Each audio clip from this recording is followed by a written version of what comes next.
Alors justement, à partir de là, les choses devraient aller très vite. On devrait connaître la composition de ce gouvernement mardi, mercredi ou jeudi, mais pas après, car le président doit s'envoler en fin de semaine pour Copenhague, pour la réunion du sommet européen. Tout cela avait donc été précédé d'un ultime conseil des ministres pour l'actuel gouvernement, le plus court qui se soit jamais réuni, un quart d'heure à peine. Le temps pour le chef de l'État de rendre hommage à son Premier ministre et à son équipe. Vous quittez vos fonctions la tête haute, a-t-il dit. 5 minutes avant 11 heures, successivement ou simultanément, des voitures grises, noires ou brunes sont arrivées dans la cour du palais de l'Élysée. Il s'agissait alors pour les photographes de tenter l'impossible, fixer à jamais les 41 ministres et secrétaires d'État, membres du gouvernement, sur leur pellicule.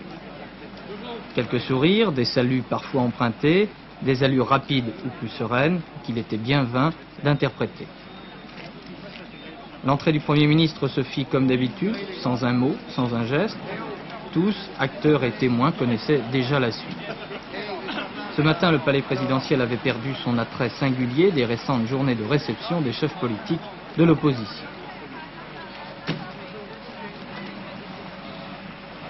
Et puis à l'intérieur, dans la grande salle, le président de la République rassemblait autour d'une longue table le gouvernement pour quelques minutes. Après l'annonce de la démission présentée par M. Barre, le président de la République remerciait chaleureusement ce dernier pour son travail accompli, saluant notamment l'exemple remarquable et sans doute unique d'unité et de solidarité donnée dans l'action par le gouvernement. Les Françaises et les Français l'ont compris et viennent de dire qu'ils approuvaient votre action.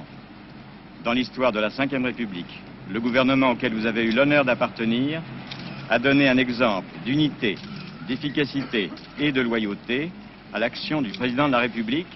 Il quitte ses fonctions la tête haute.